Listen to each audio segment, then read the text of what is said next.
Assalomu alaykum hammaga. Sizlar bilan Swing Trade YouTube kanali. Bugungi videoroligimizda sizlar bilan birgalikda XM Broker'dan to'g'ri ro'yxatni o'tish, verifikatsiya qilish va balansga pul tashlashni ko'rib o'tamiz. Buning uchun bizga XM ni rasmiy programmasi kerak bo'ladi, ya'ni ofitsialniy. Buni biza Play Market yoki App Store'dan yuklab olishimiz mumkin. Poisk XM deb yozadigan bo'lsak, mana ikkinchi chiqib keladi sizlarda ham. Mana shuni yuklab olganingizdan keyin kiramiz. Hozir sizlarga ro'yxatni o'tish tartibini ko'rsatib beraman. Xo'p, kirganimizdan keyin mana shunaqa interfeys chiqadi bizada va bu yerda boshlash knopkasini bitta bosamiz. Bosganimizdan keyin mana bunaqa oyna hosil bo'ladi. Bu yerda yashash mamlakatida O'zbekiston avtomatik turadi. Elektronlik pochtada biza emailimizni yozishimiz kerak bo'ladi va parol yozishimiz kerak. Bu yerda talabga javob beradigan parol bo'lishi kerak. Buning uchun bitta katta harf yozasizlar. Keyin o'zingizning ismingiz yoki familiyangizni yozib turib bitta son va bitta belgi bo'lishi kerak. Belgiga nimalar kiradi? Nuqta, undov yoki so'rov belgisi bo'lishi mumkin. Mana shunaqa talabga javob beradigan parol yozganingizdan keyin pasportga tushasizlar va bu yerda referral kod bor, ya'ni hamkorlik referral kodingiz bormi? Buni bosib turib bizni mana shu kodni kiritishimiz kerak bo'ladi. Bu kod mening referral kodim hisoblanadi va bu orqali sizlar bir qancha bonuslarga ega bo'lasizlar. Misol uchun, agar $100 gacha balansingizga pul tashlaydigan bo'lsanglar, sizlarga 100% bonus beradi. Ya'ni $50 tashlasanglar, hisobingizga $100 bo'lib tushadi va sizlar $100 bilan bemalol savdo qilsanglar bo'ladi. Xo'p, mana bu yerda tichgan bosib ro'yxatdan o'tadiganini bossanglar bo'ldi. Sizlar emailga pochta ketadi, ya'ni pochtingizga kod boradi. Pochtaga mana shunaqa tartibda SMS keladi va sizlar pochtinglarni tasdiqlab olasizlar. Mana menga kelganini ko'rishlar mumkin. Pochtinglarni tasdiqlab olganingizdan keyin sizlar bu yoqqa ro'yxatdan o'tishni boshlaysizlar. Ya'ni qanaqa? Mana bu yerda mana shunaqa telefon raqami so'raydi. Telefon raqamini yozib turib kodni qabul qilishni bosasizlar, keyin SMS keladi sizlarga. Uni ham tasdiqlab olasizlar. Tasdiqlagandan keyin mana bunaqa o'zini ofitsialniy, ya'ni glavniy menyusiga olib o'tadi XM. Bu yerga olib o'tgandan keyin sizlar yakunlashni bosasizlarda verifikatsiya qilishingiz kerak bo'ladi. Biz hozir общий registratsiya qildik. Hop, verifikatsiya qilish qanaqa bo'ladi? Bu yerda ism yozasizlar. Ikkinchi ism majburiy emas, ya'ni yozish shart emas bu yerga. Familiyani yozasizlar va tug'ilgan sana. Tug'ilgan sanaga albatta o'zingizlarning yillar, sana va oylarni yozishingiz kerak bo'ladi. Hop, davom etishni bosamiz. Davom etishni bosgandan keyin bu yerda manzil so'raydi. Bu yerga viloyatimizni yozamiz. Keyin shaharcha degan joyga tuman yozasizlar, ko'cha raqamiga uy raqami, pochta indeksiga esa pochta indeksini yozasizlar, ya'ni tumaningizning pochta indeksi. Google'ga tumaningizni yozib turib pochta indeksi deydigan bo'lsanglar chiqarib beradi. Xo'p, keyin davom etishni bosasizlar. Xo'p, davom etishni bosganlardan keyin mana bunaqa sizlarning investor tafsilotlaringizni qo'shamiz deb chiqadi. Bu yerda xana bosib turib davom etishni bossanglar bo'ladi. Xo'p, bosganlardan keyin sizlarda pasportinglarni rasmga tushirishni so'raydi. Bu orqali sizlar verifikatsiyadan o'tasizlar albatta.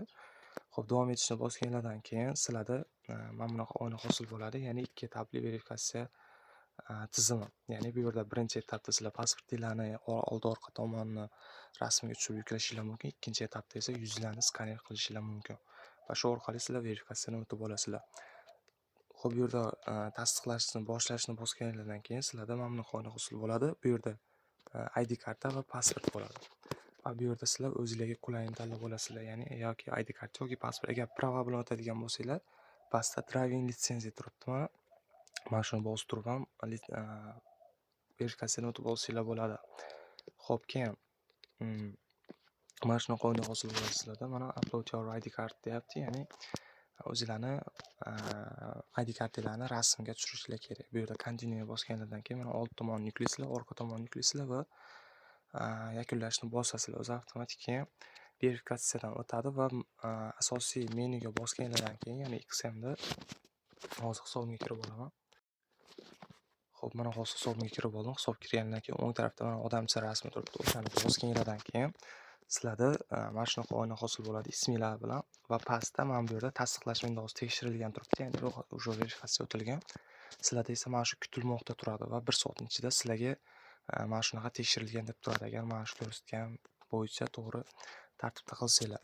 Xo'p, XMga kirib oldik, mana ko'rishlar mumkin. Endi bizning qiladigan ishimiz depozit qo'yish bo'ladi. Undan oldin esa bitta interfeysini ko'rsatib beraman XM brokerni. Mana bu yerda savdo bo'limiga o'tib turib sizlar savdo qilishingiz mumkin bo'ladi XMda. Bu ham interfeysi juda ham ajoyib qilib yaratilgan. Xuddi TradingView saytiga o'xshash qilib. Va bozorlar bo'limida sizlar mana bu yerda har xil valyuta parallarni ko'rishingiz mumkin. va bu yerda gold bor, bitcoin bor, mana ko'rishingiz mumkin, har xil paralar bor. Portfel bo'limida sizlarni ochiq pozitsiyada turadi, ya'ni bitimga kirdinglar yo'qmi hammasi ko'rinib turadi. Va bu yoqda boshqa bo'lim orqali ham har xil bo'limlari bor. Bular bilan ham tanishib chiqsanglar bo'ladi. Bitta narsani ko'rsatib berishim mumkin. Iqtisodiy taqvim, ya'ni XM Broker'da sizlar newslarni oldindan bilib tursanglar bo'ladi. Xo'p, endi asosiy menyuga o'tamiz. Keyin bu yerda musobaqa bo'limi ham bor. Bu musobaqa bo'limi orqali sizlar hech qanaqa depozitsiz tekinga musobaqada qatnashib, sizlarga demo shot beradi va o'sha demo shot bilan eng ko'p savdo qilgan, eng ko'p foyda qilgan odamga 2,5 ming dollargacha pul beradi. Buni ham sizlarga boshqa videoda tushuntirib berishim mumkin. Agar sizlarga qiziq bo'ladigan bo'lsa, videoga like bosib, kommentariyada yozib qoldiringlar. Men sizlarga albatta tushuntirib beraman agar qiziq bo'ladigan bo'lsa. Xo'p, endi qiladigan ishimizni depozit qilish bo'limi. Bu yerda depozit bo'limini bitta bosamiz. Bosganimizdan keyin bizda mana shunaqa oyna hosili bo'ladi. Va endi biz bu yerda bizga qulay bo'lgan 3 tasi bilan depozit qilishimiz mumkin, ya'ni hisobimizga pul tashishimiz mumkin. Bu Uzcard Humo, Visa karta, Master karta va kriptokurensiya, ya'ni kriptovalyuta. Hozir sizlarga Uzcard Humo orqali to'ldirishni ko'rsatib beraman. Bitta bosamiz ustiga. Bosganimizdan keyin mana bunaqa oyna hosil bo'ladi bizda. Minimalniy summa 600 ming so'm ko'rishlar mumkin. Maksimalniy summa esa 10 million so'm ekan. Bu depozit miqdori 600 ming so'm yozamiz bu yerga. Va bizning hisobimizga 48 dollar 06 sent tushadi deyapti. Agar sizlar boya ro'yxatdan o'tishsa, men referal kodimni teradigan bo'lsanglar, sizlarning hisobingizga 100% lik bonus qilib beradi. Ya'ni sizlar 48 dollar tashiydigan bo'lsanglar, hisobingizga 96 dollar bo'lib tushadi. Keyin 96 dollar bilan qilgan foydalarni bemalol yecha olasizlar degan. Bu juda ham ajoyib imkoniyat, bundan foydalanish kerak bo'ldi. Xo'p, keyin depozit bo'limiga bitta bosasizlar. Bosgandan keyin mana bunaqa o'zini shartlarini chiqarib beradi. Pastroq tushib turib, yana tasdiqlash tugmasini bosasizlar.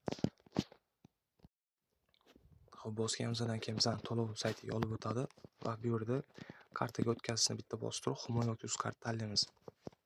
Bu yerda o'zingizlarga qulayini tanlashingiz mumkin. Hozir Humoni tanlab ko'rsataman. Xo'p, tanlaganimizdan keyin bizga o'zini karta nomerini beradi. Bu bizga biriktirilgan karta nomeri hisoblanadi. Ya'ni mana bu yerda hammani o'zini karta nomeri bo'ladi. O'shanga tashlaysizlar.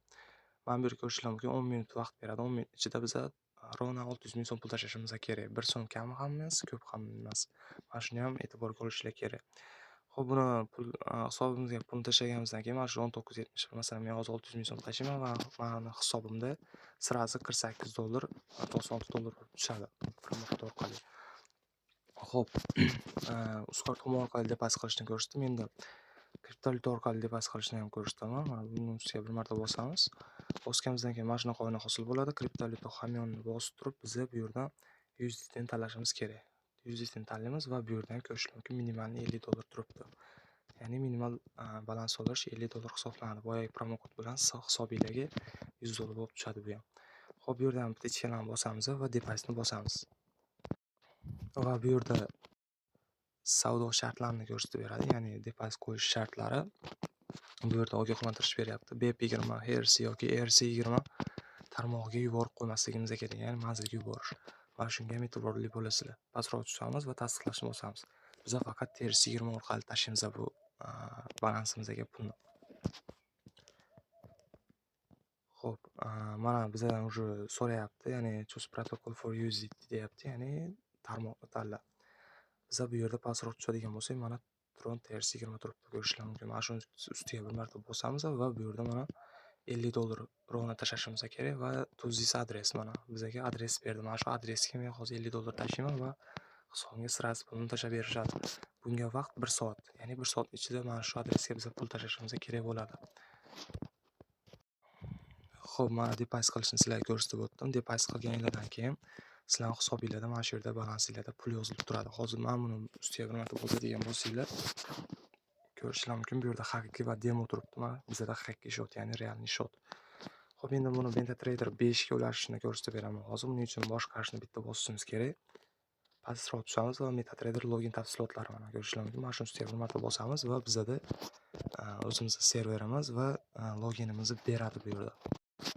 Va biz mana shu ma'lumotlar orqali MetaTraderga kirib olishimiz mumkin. Hozir kirib ko'rsataman. Serverni bitta nusxalab olamiz va MetaTrader saytiga kiramiz. Kirganimizdan keyin chap qo'lga bitta bosib turib, mana buni ustiga bir marta bosamiz va mana bu yerda plyusni bosishimiz kerak va Find Brokerga boyagi nusxalab olganimizni qo'yamiz va bizga avtomatik keltirib beradi. Endi login degan joyga biz mana bu ID nomerni olishimiz kerak va bu yerga loginga mana shuni qo'yamiz. Qo'yganimizdan keyin endi password yozishimiz kerak, ya'ni parol. Bu parol do'stlar, boya ro'yxatdan o'tishda emaildan keyin parol yozdik. Bitta katta harf, keyin yozib turib bitta son va bitta belgi deganim o'shanaqa bo'ladi bu. Va shuni yozib turib loginni bosadigan bo'lsanglar, sizlarga XM brokerga olib o'tadi. Men hozir kirganman akkauntimga, shuni ko'rsatib beraman. Mana ko'rishlar mumkin. Bu meni hozir XM hisobim va men уже 100% Forexda, ya'ni tilla yoki boshqa valyutni paralda ishlashga tayyor akkaunt ochib oldim. Endi qaranglar, sizlarga mana bunaqa bosgan paytingizda mana bunaqa valyutni parallarni ko'rsatib beradi. Lekin gold bo'lmaydi. Hozir men goldni qo'shib qo'yibman. Mana shu gold qanday qo'shishni ko'rsatib beraman. Ya'ni tilla ko'pchilik biladigan. Buning uchun plyusni bosishlar kerak va Find Symbolsga biz gold deb yozamiz. Va bu yoqda pastroq tushadigan bo'lsak, mana ko'rishlar mumkin. Gold turibdi. Ustiga bir marta bosadigan bo'lsak, chartga o'tsak, mana bu yerda turadi. Mana ko'rishlar mumkin, gold turibdi. Agar sizlarga mana bu paralar kerak bo'lmasa, bularni o'chirishni ham bitta ko'rsatib beraman. Mana bu qalamni bitta bosamiz va o'chirgichni bosib turib, mana bunaqa tanlab chiqsak ham bo'ladi. Chunki bular orqali hozir hech kim ishlamaydi adashmasam. Agar ishlaydiganlar bo'lsa, bemalol ishlashi mumkin. Mana hozir o'chirdik va bizda faqat gold turibdi. Mana ko'rishlar mumkin. Mana shu gold orqali biz savdo qilamiz ko'proq. Telegram kanaliga o'tadigan bo'lsanglar, xudo xolasa har kuni 200 propiskacha bo'lgan signallar berib boriladi va birgalikda foyda qilamiz, xudo xolasa. Endi qaranglar, bitta narsa aytmoqchiman. Sizlar kirgan paytinglarda MetaTrader'ni interfeysi bunaqa bo'lmaydi, ya'ni orqa foni menda hozir oppoq bu yerda svechalarni ko'rishlar mumkin. Ko'zga ko'rinarli ajoyib holda turibdi. Agar sizlar ham mana shunaqa chart xohlaydigan bo'lsanglar, ekranga bitta bosasizlar va mana bu yerda 3 ta chiziq bor. Mana 3 ta chiziqqa bosib turib eng pastga tushamiz va Colors bo'limi bor, ko'rishlar mumkin. Mana shunga bosib turib, bu yerdan biz nastroyka mana shuni tuzib olishimiz kerak. Mana bu yerda custom turadi va mana bu yerda mana svechalarning rangini ko'rishlar mumkin. Xuddi mana shunaqa qilib terib chiqadigan bo'lsanglar va save'ni bosasizlar, sizlarda ham xuddi mana shunaqa chart hosil bo'ladi. Va do'stlar, sizlarga hamma narsani tushuntirib o'tdim. Bugungi videorolik shulardan iborat edi. Agar sizlarga tekin signallar kerak bo'ladigan bo'lsa, Telegram kanaliga o'tib qo'yinglar. Bugundan boshlab xudo xohlasa mana shu YouTube kanalda har xil strategiyalar ham o'rgatib boriladi. Hammaga rahmat. Video shulardan iborat edi.